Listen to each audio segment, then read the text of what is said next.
Chapter 1. Penny. Do not embarrass me in front of the king. I glared at my father as he frog-marched me down the enormous gilded hallway leading to the king's personal office. My heels made a clop-clop sound that echoed right along with the sound of my father's, making a similar click-clack sound on the polished marble. I'd been summoned by King Cassius. I'd never been summoned by the king before. Thanks for the vote of confidence, Dad. Sweetheart, stop. You know I believe you can do anything, but this is important. This is His Majesty. Do not embarrass the family. Keep your mouth shut. Try not to twitch too much. Don't fidget. Stand there, listen, and nod your head. You can handle that? I nodded slowly. Yes. Keep my mouth shut, show no personality, and act like a robot. Done. As we passed the fountain garden, I gasped. I'd forgotten that this part of the palace had floor-to-ceiling windows looking out on the garden. Outside, the birds of paradise were in full bloom. The colors of the hibiscus and bougainville and the Caribbean lilies should have clashed, but the gardens were done so elegantly that the different flowers wove together and told a story. As the palace sat on top of the hill, the azure-blue waters of the Caribbean were visible. If I had this view, I might never get any work done. Not that you do anyway. The question was, just how much trouble was I in? Had kind Cassius possibly heard that I was the worst royal guard in the history of man? But if that were the case, he wouldn't have sent for me, right? Or was he calling me to fire me personally? But why not have my father do it? Was he pissed about the ball? That was months ago. I hadn't set any dukes on fire since then. Honestly, it wasn't my fault the Duke of Essex caught on fire, and I'd had to tackle him to put him out. Besides, he was fine. Maybe a little scared, and sure the flames had gotten rather close to him. Again, not my fault. Entirely. Since then, my father hadn't let me near anyone remotely related to the royal family. I was still relegated to the Queen's offices. But now they didn't even allow me to talk to any dignitaries. I was nothing more than a glorified secretary, and I was miserable. My family had been in the Royal Guard since the 1700s when King Jackson had first come to the Winston Isles. Granted, he hadn't been king then. He'd been a commoner, escaping his own king in England. He'd been put on a ship headed to the Americas that had instead crashed on the Winston Isles. Because he had no papers and no family, he'd been taken in as an indentured servant by the Duke who ruled the island. But then he'd organized the other indentured servants, slaves, and the indigenous people on the Isles to rise up against the aristocracy. From the stories that had been passed down in my family, I understood that the war was fought dirty. Jackson had refused to see people enslaved, refused to watch and stand idly by as anyone was mistreated. When the war ended, the people made him king, and he promised his subjects that they would all be free and that the laws would be fair. As a kid, I'd thought the stories of some great-great-great-grandfather fighting next to King Jackson were merely stories that the old folks told. But as I got older, I realized that they weren't stories. They were history. My ancestor was one of the indigenous people of the Winston Isles. He'd fallen in love with a slave that worked in the plantation houses, and all he wanted was freedom. So he joined Jackson's cause and eventually became one of the king's trusted advisors, and ever since then, a member of my family had been in the Royal Guard, including myself. My grandfather was a Royal Guard. My father was a Royal Guard. Hell, my mother was a Royal Guard, as was my older brother. It was sort of expected that I would be Royal Guard as well. I'd enjoyed the training. It had been rigorous physically. The history and the studying part had been easy and fun. I liked history. But when it came to practical application of everything I learned, I was a walking, talking calamity Penelope. I had the best of intentions, but everything always went wrong. And that's why getting summoned by the king wasn't something to be excited about. I just knew I was about to get sacked. We paused outside the king's office, and I drew in a deep breath before knocking quietly. The booming command from inside had me shaking, but I clasped my hands together behind my back to quell the movement. I could do this. I had to do this. Because if I didn't do this, I was afraid it would show that I didn't belong here. didn't belong as a member of the royal guard, didn't belong anywhere. When I opened the door, King Cassius stood immediately on the other side, and I stared. Up close, he was even more imposing. Proper breeding eventually won out, and I curtsied. "Your Majesty." His voice was as kind as I remembered. He was a mix of almost undistinguishable island lilt, a crisp British clip mixed with an odd occasional flattening of vowel sounds that spoke to the influence of the States over the years. But no mistake, he was all aristocracy. "Penelope?" I nodded. "Yes, Your Majesty." King Cassius glanced over my shoulder to my father. "Ethan, come in." My father shook his head. "Sorry, Your Majesty. I'm actually needed in security. Cancun didn't pan out, but we may have another sighting." The king nodded gravely. "Then by all means, go. See if you can locate my son." I swallowed hard. My father was one of King Cassius's closest advisors. He was also the head of security. When Prince Sebastian left 6 months ago, my father was charged with finding him and keeping tabs on him at all times. Though, as it turned out, the prince was a little difficult to keep track of. The prince employed a series of doubles and scattered them to the far corners of the earth. So one day there'd be a story of the prince in Majorca making out with some heiress, and the next day there'd be a story about him in Thailand, chilling on the beach with some American tourist. The paparazzi followed after him like flies to honey. "Come in, Penelope. Have a seat." Surprisingly, everything in the king's office was quite understated. It looked like the office of a CEO. Dark oak table, dark leather, dark wood paneling. It was oddly normal. Still, though, I knew I was sitting in front of royalty.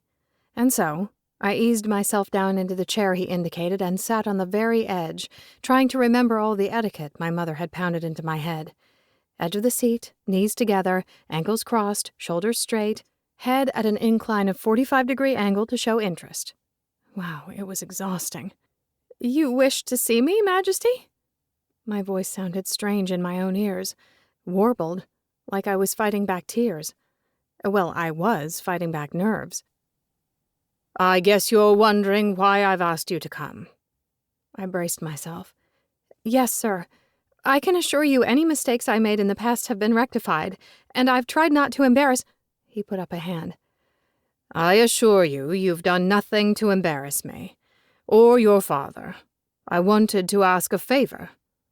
I stared at him, my mouth open. "A favor? From me?" I snorted with laughter. Okay, admittedly, not my finest moment. "What favor can I do for my king?" His smile was kind, but his eyes were fierce. "I need you to become Prince's guard." I shook my head. "I'm afraid I don't understand." The king sighed. "As soon as your father locates my son, I'd like you to go undercover. Every time I get someone close to Sebastian to provide him protection or try to talk to him, he manages to evade us. But the Queen pointed out that I may be approaching this all wrong. So I figured if we have someone undercover, someone he can talk to, he might be more inclined to listen. My hope is you can provide that service. A twofold service. First, keep him safe. You've been trained as all members of the Royal Guard have, but you can also get close enough to convince him to come home. It will take a lot of convincing, as my son is quite angry with me." I stared at him. Honest to God, stared. Then my gaze flickered to the portrait on the wall of the royal family. With his dark hair and eyes that matched the color of the Caribbean water, Prince Sebastian was hot. Hotter than hot. Panties on fire hot. And his voice when he was making a woman— Yeah, never mind how I knew that. It wasn't like I was eavesdropping that one time at the ball. He wasn't exactly being discreet. As children, we'd played together sometimes. He'd always seemed like a lonely kid. He and his cousins had been tutored on the grounds. With only his cousins for playmates, he used to scour the castle looking for someone else to play with. He'd often found me, desperately trying to follow behind my brother. And we were close enough in age that he let me play whatever he was playing. I'd loved those moments. But then he'd gone to boarding school at age 11, and I never had contact with him again. At least not close-up contact. This sounds extremely important. What makes you think I'm the right person for the job? Honestly, it can't have escaped your knowledge that I'm a total disaster at this job. I'm quite possibly the worst royal guard in the history of the planet, or at the very least in the history of the Winston Isles. Kind Cassius sighed. To be honest, you're female, and you know him. I know that you used to play as children, and I saw you with the Duke. In an emergency, you stay calm. You're not flustered. You're professional. What happens before an emergency is where things seem to go a little haywire. A little. Besides, I knew the prince years ago. I don't know him now. Still, he won't see you coming, and as you know, my son has a weakness for women. I know that you have a good head on your shoulders. From what your father tells me, you take no prisoners, and you won't be swayed by Sebastian's charm. But you are a beautiful girl, so at the very least, he'll like having you around. I knew the appropriate response. Despite how this sounded, this wasn't a request. It was a command. From my king. I needed to listen, to follow through, to say yes. So when I opened my mouth to say, "Yes, sir, when do I leave?" I was just as shocked as the king when I said instead, "Your Majesty, I'm honored that you would think of me, but I have to decline. I'm terrible at this job. Really, really bad, actually. You don't want to entrust something as important as this to someone like me." And then I did the one thing I knew would embarrass my whole family. I stood and walked out on the king without waiting for him to dismiss me. Have you lost your fucking mind? Yep, that was pretty much the response I'd thought I'd get from my best friend Ariel when I told her. It's not like I could argue with her. I had lost my fucking mind. I crossed my arms and paced the length of Ariel's living room. I can't believe I said that. I am going to get shoved into the dungeons. I know how bad this is. Ariel shook her head and blinked rapidly, as if trying to understand what I'd just said.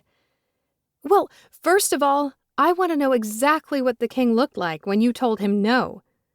Ariel, be serious. I told His Royal Majesty that I wouldn't take a job. I am King's Guard. Okay, technically Queen's Guard. But still, I looked the king in the face and said no. Oh my God, he really has to be readying the dungeons. Ariel sighed. I hoped that it wouldn't come to this, but I will get you out of the country. Operation Condor is in effect. Let's get the passports and the cash. You can't be held responsible for your actions. If we're caught, we'll plead temporary insanity. I halted, then stared at my friend. I was never really sure if Ariel was serious or not. Do you actually have passports and cash? Ariel raised a brow.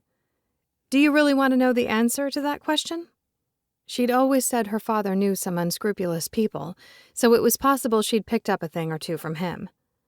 I held up my hands. You know what? No, don't tell me. But I know the code word Condor. And no, I can't run from this, because if I run, that's bad for my parents. So what if it looks bad for your parents? You don't want to be Royal Guard anyway. This was true. Just because I'd gone into the family business didn't mean I loved it. But there's no way you're telling your parents that you're quitting the Royal Guard. Dear Lord, the disgrace that would bring to my family. A member of my family had been in the Royal Guard since the very beginning. Since King Jackson. It was a great honor. Then why don't you want it? I resumed pacing. Maybe I'll just go back and tell him that I'm really sorry and clearly I had lost my mind. And maybe he'll just give me the job, and I'll find Prince Sebastian and bring him back. Ariel smirked. You mean His Royal fucking Majesty? I giggled. Yeah, His Royal fucking Majesty. He was every bit the cocky bad boy. I remembered him boning the Duke's daughter. But there was another side to him. I'd seen him with the people. He often drank at the local pub and bought the whole place pints. But not to be flashy. More like so everyone could enjoy themselves for one drink with no worries. He gave generously to dozens of charities and especially championed charities for educating youth. Hell, I'd won a full academic scholarship paid for by the royal family to go wherever and study whatever I wanted. If my parents had paid, I likely would have been encouraged to study something practical like political science or criminal justice. At any rate, thanks to the prince, I'd had a little freedom. But amongst the guard, he was known as His Royal Fucking Majesty. He was never rude to any of those charged with protecting his family, but the rumor was there was a lot of dick swinging going around, some of which I'd seen personally. He was in charge, and he knew it. No one dared tell him no. And, also the literal dick swinging. Every member of his personal guard had seen him in various stages of undress with his infamous women. Have you talked to your mom? Maybe she'll have insight. I stopped pacing and joined Ariel on the couch, flopping onto it. I didn't dare go home. I was too terrified. I knew my father would bring the roof down screaming at me for being such an idiot. We both know your father would never call you an idiot. I sighed. No, you're right. He wouldn't. But man, he would give some serious disappointment face. That's worse. And then my brother would start on me. Ariel sat up straighter. Michael? I bit the inside of my mouth to keep from smirking. Ariel had been half in love with my brother for ages. But Michael, of course, was oblivious. He was all Prince's guard all the time, rigid and all about the job. He wanted to move up the ranks as quickly as possible. He had a steady girlfriend, Emily, who he ignored most of the time. She wasn't particularly nice, and really was too much of a doormat for my brother. And the funny thing was, no one ever believed that Michael and I were brother and sister. I took after my mother with my tawny skin and curly corkscrew hair. Michael took after our father, looking every bit the European aristocrat with olive skin and straight dark hair that he kept military short. Genetics were a funny thing. Okay, if I'm destined for a future in the dungeons, I want to go out in style. Let's make my 22nd birthday count for something, then. Just, keep Operation Condor on ice. I have a feeling I'll be needing a bailout soon. You got it. You know I'm ride or die. You and I are like Thelma and Louise. I shook my head. Why is it ride or die? Why must we always die in the end? Money and passports are good enough, honest. Ariel winked. Okay, fine. We'll be Thelma and Louise before driving off a cliff. We start tonight with an epic birthday celebration, and then tomorrow we figure out how to fix this. You and me. But tonight, we drink. You can listen to the rest of the book in the Tempt Romance audiobooks app, available on the App Store and Google Play. The link to the book is in the description. Discover even more bestsellers and exclusive stories updated weekly, only in Tempt Romance audiobooks.